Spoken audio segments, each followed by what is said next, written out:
കൺമുമ്പില് ഒരു വട്ട് കേസിന്റെ attention seeking നാടകം നടക്കുമ്പോൾ അതിനെതിരെ ഒന്നും മിണ്ടാതെ നോക്കി നിൽക്കുന്ന കുറെ മരപ്പാഴുകളാണ് സീസൺ 6-ലുള്ളത്. ഒരു ഫിസിക്കൽ അസോൾട്ട് വരെ അവിടെ നടന്നു, പക്ഷെ ആരും ഒന്നും മിണ്ടുന്നില്ല അതിനെതിരെ. പറയുന്നത് ശരണ്യയുടെ മുടി കയറി പിടിച്ച നീ ഇത് പറയാൻ നിനക്ക് യോഗ്യതയില്ല എന്നാണ് പറയുന്നത്. അതിനെക്കുറിച്ച് നമ്മൾ വേറൊരു വീഡിയോ ചെയ്യുന്നുണ്ട്, അത് വേറെ കാര്യം. കഴിവില്ല എന്ന് തന്നെ വിശേഷിപ്പിക്കാം ഈ മഴപ്പാലുകളുടെ ഈ അസുഖത്തെ. ഇവനെയൊക്കെ എടുത്ത് ഏതെങ്കിലും പാടത്ത് കൊണ്ടുപോയിട്ട് കോലമായിട്ട് വെക്കണം, എന്നാൽ പോലും ഉപകാരം ഉണ്ടാകത്തില്ല എന്ന് തോന്നുന്നു. അമ്മാതിരി മരപ്പാഴുകള്. ജിൻഡോയാണ് ജാസ്മിനോട് ഇങ്ങനെ ഒരു ആക്ട് ചെയ്തതെങ്കിൽ ആ വീട് തലകീഴായിട്ട് മറച്ചു വെച്ചതിന് എന്ന കാര്യത്തിൽ ഡൗട്ടില്ല. പക്ഷെ ഇവിടെ ഉറക്കത്തിൽ നിന്നും എണീപ്പിച്ചതും സീനുണ്ടാക്കിയതും തല്ലിയതും എല്ലാം ജാസ്മിനാണ്. ജാസ്മിനായി പോയി. ജാസ്മിനെ എതിർത്ത് കമാ എന്നൊരു അക്ഷരം മിണ്ടാൻ പറ്റില്ല. അവിടുത്തെ റാണിയാണ്. ജിൻഡോയാണ് ലോകത്തെ ഏറ്റവും മോശപ്പെട്ട വ്യക്തി. ജിൻഡോ സമാധാനമായിട്ട് ഒന്ന് കൂർക്കം വലിച്ച് ഉറങ്ങുന്നത് കണ്ടിട്ട് ഈഗോ ഹേർട്ടായിട്ട് ഉറക്കം കിട്ടാത്ത ആ വെള്ളപ്പാറ്റയാണ് ന്യായത്തിന്റെ നിറകുടം. ന്യായവും സത്യവും എല്ലാം കവിഞ്ഞൊഴുകുന്ന ഇതുപോലൊരു ഐറ്റം എന്റെ പൊന്നോ. ജിൻഡോയുടെ മണ്ടയ്ക്ക് കാലെടുത്ത് വെക്കുന്നത് ലൈവ് കണ്ടിട്ടുള്ളവര് കണ്ടു കാണും. കാലെടുത്ത് ജിൻഡോയുടെ തലയിലങ്ങ് വെക്കുകയാണ്. ഇവളുടെ തന്തയാണെന്നാണ് വിചാരം. കുണ്ണുവാവ. ഞാൻ പറയുന്നില്ല, ബാക്കി കൂടി പോകും കേട്ടോ. കൃത്യമായിട്ട് കാണിക്കുന്നുണ്ട് ജാസ്മിൻ ഉറങ്ങാതെ അവിടെ കണ്ണും തുറന്ന് കിടക്കുന്നത്. ഉറക്കം കിട്ടാത്ത ഒരാള് രാത്രി എന്റർടൈൻമെന്റിന് വേണ്ടി കൂർക്കം വലിച്ച് ഉറങ്ങുന്ന ഒരാളെ ഇനിയിപ്പിച്ച് പോയി മാറിക്കിടക്കാൻ പറയുന്നു. ഒരു പ്രത്യേകതര സൂക്കേടാണ് കേട്ടോ. ഈ ഡോർമെട്രിയിലൊക്കെ കാണുന്ന ടൈപ്പ് ഒരു തരം സൂക്കേട്. ഗബ്രിയുടെ കടി കിട്ടാതെ തന്നെ കഴപ്പ് എന്ന് നിസ്സംശയം പറയാം. ഇവളുടെ അപ്പനോടൊന്നും ഇവള് എടാ പോടാന്നാണോ വിളിക്കുന്നതെന്ന് എനിക്ക് അറിയത്തില്ല കേട്ടോ. ആണോ എന്ന് എനിക്ക് അറിയണം. അതോ അപ്പം പഠിപ്പിച്ചു കൊടുത്തതാണോ ഇത്? അപ്പനും അമ്മയും പഠിപ്പിച്ചു കൊടുത്തതാണോ? അതാണോ ഈ ബിഹേവിയർ? ജാസ്മിന്റെ പേരന്റിങ്ങിനെ വരെ ജഡ്ജ് ചെയ്യേണ്ട ഒരു സാഹചര്യത്തിൽ എത്തിയിരിക്കുന്ന കാര്യങ്ങൾ. അത്രയ്ക്ക് അതിരി വിടുന്ന രീതിയിലുള്ള തോന്നിയാസങ്ങളാണ് ജാസ്മിന് ഈ ഒരു പാതിരാത്രി ലൈവിൽ കാണിച്ചു കൂട്ടിയത്. പിന്നെ ജിൻഡോ, ഈ വട്ടിന്റെ ഒക്കെ മൂട് താങ്ങി നിൽക്കാൻ ജിൻഡോയെ കിട്ടില്ല. സിജോനെയും സായിനെയും ഋഷിനെയും ഗബ്രീനെയും ഒക്കെ പോലെ ജാസ്മിന്റെ മൂട് താങ്ങി നിൽക്കാൻ ജിൻഡോയെ കിട്ടില്ല. അതാണ് ജിൻഡോ ഇന്നും തെളിയിച്ചത്. അപ്പം ഗബ്രിയെ വലിച്ചുകൊണ്ട് നടക്കുന്നത് പോലെ ജിൻഡോയെ വലിച്ചുകൊണ്ട് നടക്കാൻ പറ്റുന്നില്ല. അത് തന്നെയാണ് ജിൻഡോയോടുള്ള ജാസ്മിന്റെ കലിപ്പ്. പിന്നെ കഴിവില്ലാത്ത മരപ്പാഴുകളെ കുറിച്ച് പറയാനാണെങ്കിൽ, സിജോ മോനെ, എടാ ഇടിമിന്നലിന് തുളയിട്ടവനെ, നിന്റെ വായിക്കാത്ത എന്തുവാടാ? വാ തുറന്ന തറവർത്താനം മാത്രമേ വരത്തുള്ളൂ. ഉണ്ടായിരുന്ന തീപ്പൊരി റോക്കി കത്തിച്ചു വിട്ട് മുങ്ങിയവനാണ്. പിന്നെ പൊങ്ങിയിട്ട് കത്തിക്കും എന്നൊക്കെ പറഞ്ഞ് കൊണവധികാരം അടിച്ചു. കത്തിക്കാൻ വന്നിട്ട് ബ്രിട്ടീഷ് സ്ക്രീൻ കണ്ട് പേടിച്ചു പോയോടാ മോനെ നീ. ഫിയർ ആയോ? ജാസ്മിന്റെ കയ്യിൽ നിന്ന് വിടി മേടിക്കുമെന്ന് ഫിയർ ആയോ? ജാസ്മിനെതിരെ ഒരു അക്ഷരം പോലും മിണ്ടുന്നില്ല കേട്ടോ. ജിൻഡോയാണ് ടാർഗറ്റ്. ഒന്നും മിണ്ടുന്നില്ല ജാസ്മിനെതിരെ. ജാസ്മിൻ ഒരു ഫിസിക്കൽ അസോൾട്ട് നടത്തിയിട്ട് പോലും മിണ്ടുന്നില്ല ഇവൻ. ഫിസിക്കൽ അസോൾട്ട് നടത്തി പുറത്തു പോയവനാണ്. അതാണ് കോമഡി.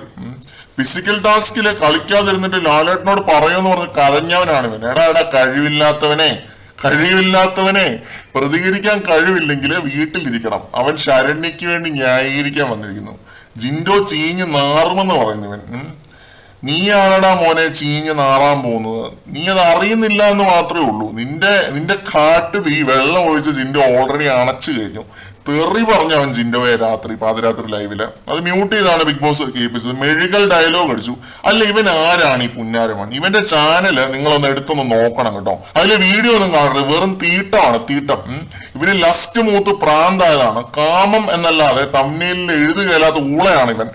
ജിൻഡോയ്ക്കെതിരെ കൊണവധികാരം അടിക്കാൻ വന്നിരിക്കുന്നു. പോയി തരത്തിപ്പോയി കളിക്കടാ മോനെ കോപ്പേ.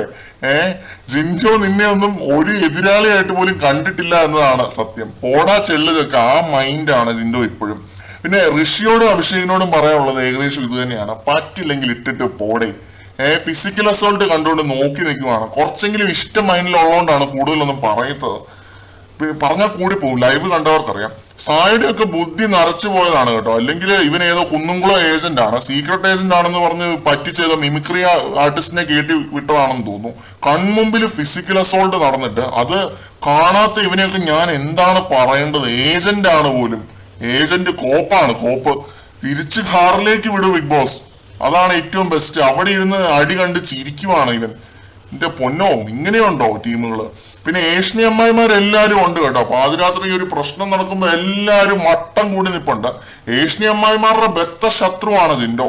ശരണ്യ, അപ്സര, ശ്രീരേഖ, ഇവരെ കുറിച്ചാണ് ഞാൻ പറയുന്നത്. ഏഷ്ണി അമ്മായിമാരുടെ കഥകളൊക്കെ ലൈവ് കണ്ടവർക്ക് മനസ്സിലായിട്ടുണ്ടാവും. ഇജാതി ഏഷ്യൻ ടീമുകൾ എന്റെ പൊന്നോ. ക്യാപ്റ്റൻ ശ്രീധുവിന്റെ കാര്യം പറയാതിരിക്കുന്നതാണ് നല്ലത്. കണ്ണും കഥകൾ കൈമാറും അനുരാഗമേ. അതിന്റെ ഇടയ്ക്കാണ് ഈ ഒരു പ്രശ്നം ഉണ്ടാവുന്നത്. അപ്പൊ അതിന്റെ ദേഷ്യവും ഫ്രസ്ട്രേഷനും എല്ലാം ശ്രീതു തീർക്കുന്നുണ്ട്. മര്യാദയ്ക്ക് മനുഷ്യനെ ഒന്ന് പ്രേമിക്കാൻ പോലും വിടത്തില്ല, ശല്യങ്ങൾ. ആ ഒരു മൈൻഡാണ് ശ്രീതുവിൻ്റെത്. ജിൻഡോയെ ഫുൾ എടുത്തിട്ട് അലക്കുന്നുണ്ട്. ജിൻഡോ ഒന്നും കാര്യമാക്കുന്നില്ല എന്നുള്ളതാണ് സത്യം. പിന്നെ നോറയൊക്കെ വൻ പൊളിയാണ് കേട്ടോ. ജിൻഡോ ചേട്ടന്റെ പ്രശ്നം എന്താണ് എന്നാണ് നോറ ചോദിക്കുന്നത്. പാതിരാത്രി വിളിച്ച് ഇനിയിപ്പിച്ച് കൊണവധികാരം അടിച്ചതാണ് പ്രശ്നം, നോറയ്ക്ക് സോൾവ് ചെയ്യാൻ പറ്റുമോ എന്ന് ജിൻഡോ ചോദിക്കുന്നുണ്ട്. അത് പൊളിച്ചു. നന്ദന മാത്രമാണ് ഈ ഒരു ഫിസിക്കൽ അസോൾട്ട് കണ്ടിട്ട് റിയാക്ട് ചെയ്തത്. ബിഗ് ബോസിനോട് പറ, ഒരാളെ ഇങ്ങനെ അടിക്കാൻ പറ്റുമോ എന്ന് നന്ദന ചോദിക്കുന്നുണ്ട്, റേസ് ആയിട്ട് ചോദിക്കുന്നുണ്ട്. അപ്പൊ ജാസ്മിൻ പറയുന്നു പോയി കേസ് കൊടുക്കാൻ. അതേ കേസ് കൊടുക്കും. ഈ ഷോയ്ക്കെതിരെ ഓൾറെഡി കേസ് പോയിട്ടുണ്ട്. ഇനി മിക്കവാറും ഒരു കേസും കൂടെ പോകാൻ ചാൻസ് ഉണ്ട്. അപ്പോൾ നന്ദനയുടെ ഗെയിമിന്റെ ഗ്രാഫ് ഇവിടുന്ന് അങ്ങോട്ട് ഉയരാൻ പോവുകയാണ് എന്നാണ് എനിക്ക് തോന്നുന്നത്. പക്ഷെ ഇതുപോലെ കൺസിസ്റ്റന്റ് ആയിട്ട് റിയാക്ട് ചെയ്യണമെന്ന് എനിക്ക് പറയാനുള്ളൂ. അങ്ങനെയാണെങ്കിൽ ഗ്രാഫ് മേളിലോട്ട് കയറിപ്പോവും. ഇനി ശ്രീരേഖയുടെ കാര്യം പറയാം. ശരണ്യനെ ജിൻഡോ തല്ലിയതിന് ആദ്യം ഒരു പരിഹാരം ഉണ്ടാക്കണമെന്നാണ് ശ്രീരേഖ പറയുന്നത്. ഈ പെണ്ണുമ്പളെയൊക്കെ പിടിച്ച് പുറത്തേക്ക് തള്ളേണ്ട ടൈം കഴിഞ്ഞു കേട്ടോ. തരം കിട്ടുന്നത് പോലെ എല്ലാ സൈഡിലും നിന്ന് എല്ലാ വഞ്ചിയിലും കാലിട്ട് നിൽക്കുന്ന ഒരാളാണ് ശ്രീരേഖ. ഞാൻ ഇത്രയും പറഞ്ഞത് ലൈവ് കണ്ട ഏതൊരു പ്രേക്ഷകനും തോന്നുന്ന ഒരു കാര്യമാണ്. ഒരു ബേസിക് അഗ്രഷനാണ്, ധാർമ്മിക രോഷം എന്നൊക്കെ പറയുന്ന ആ ഒരു സാധനമാണ്. കൂട്ടം കൂടിയുള്ള ആക്രമണത്തിന്റെ ഒരു എപ്പിറ്റമി എന്താണെന്നുള്ളത് ലൈവിൽ ഇത്രയും നേരം ഞാൻ കണ്ടു. അത് കണ്ടിട്ട് സത്യം പറഞ്ഞാൽ സഹിക്കാൻ പറ്റുന്നില്ല.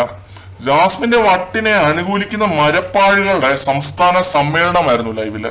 ഉറക്കത്തിൽ നിന്ന് എണീപ്പിച്ച് കൊണവധികാരം അടിക്കുന്നു. ജാസ്മിനോ വയ്യ, ഈ മഴപ്പാഴുകളുടെ അപ്രോച്ചാണ് എന്നെ ട്രിഗർ ചെയ്യുന്നത്. അയാളുടെ ഭാഗത്തു നിന്ന് സംസാരിക്കാൻ ആരുമില്ല. ജാസ്മിന്റെ തോന്നിവാസത്തിന് ബ്ലൈൻഡ് ആയിട്ട് കൂട്ടു നിൽക്കുകയാണ്. അത് സിജോ പുന്നാര മോനെ, നിന്റെ തെറി മ്യൂട്ട് ചെയ്താണ് കേൾപ്പിച്ചതെങ്കിലും അതെന്താണെന്നുള്ളത് എനിക്ക് കൃത്യമായിട്ട് മനസ്സിലായി. നിന്നെ ലാലേട്ടൻ അവിടെ ഇട്ട് മെഴുകിക്കുന്നത് കാണാൻ ഞാൻ വെയിറ്റിംഗ് ആണ്. ജിൻഡോയുടെ കയ്യിൽ നിന്ന് പറഞ്ഞാൽ മേടിക്കാൻ നീ റെഡി ആയിട്ടിരുന്നോ? റൈറ്റിലെ പല്ല് പോയ നിന്റെ എല്ലാ പല്ലും ഒന്നെങ്കിൽ ജിൻഡോ അല്ലെങ്കിൽ നാട്ടുകാരോ അടിച്ചിടും, അത് ഉറപ്പാണ്. കാരണം ഇവന്റെ വായിന്ന് വീഴുന്നത് അമ്മാതിരി തറ വർത്താനമാണ്. ഇവൻ ജിൻഡോയോട് പറഞ്ഞത് എന്താണെന്നുള്ളത് ഇവൻ ലാലേട്ടന്റെ മുന്നിൽ പറയണം. ലാലേട്ടനോട് ഇവൻ പറയണം ഇവൻ എന്താണ് പറഞ്ഞതെന്നുള്ളത്. ഇത്രയുമായിരുന്നു ലൈവ് കണ്ടതിന് ശേഷം എനിക്ക് തോന്നിയ കാര്യങ്ങൾ. സത്യമായിട്ടും കേട്ടോ, എനിക്ക് വളരെ എന്താ പറയുക, ദേഷ്യവും ഫ്രസ്ട്രേഷനും എല്ലാം മൊത്തത്തിൽ ട്രിഗറായി ഇവരുടെ ഈ ഒരു ഇത് കണ്ടിട്ട്. എന്തോ പറ്റുന്നില്ല ഇവരുടെ ഈ ഒരു ഇത് കണ്ടിട്ട്. ജിൻഡോയെ ഇങ്ങനെ എടുത്തിട്ട് എന്താ പറയുക കോർണർ ചെയ്ത് എങ്ങനെ സാധിക്കുന്നു ആ മനുഷ്യനെ ഇങ്ങനെ ഇത് ചെയ്യാൻ വേണ്ടിയിട്ട്. അപ്പം സത്യത്തിന്റെ ഭാഗത്ത് നിൽക്കണം, ന്യായത്തിന്റെ ഭാഗത്ത് നിൽക്കണം എന്ന് ഞാൻ പറയുന്നില്ല. അവിടെ നടന്ന ഒരു സംഭവം, ഇവരുടെ കൺമുമ്പിൽ നടന്ന ഒരു സംഭവം ഇവര് കണ്ടില്ല എന്ന് പറയുന്നത് എന്തൊരു what bullshit is that man, what bullshit. കൂടുതൽ അപ്ഡേറ്റുകളുമായിട്ട് വീണ്ടും കാണാം.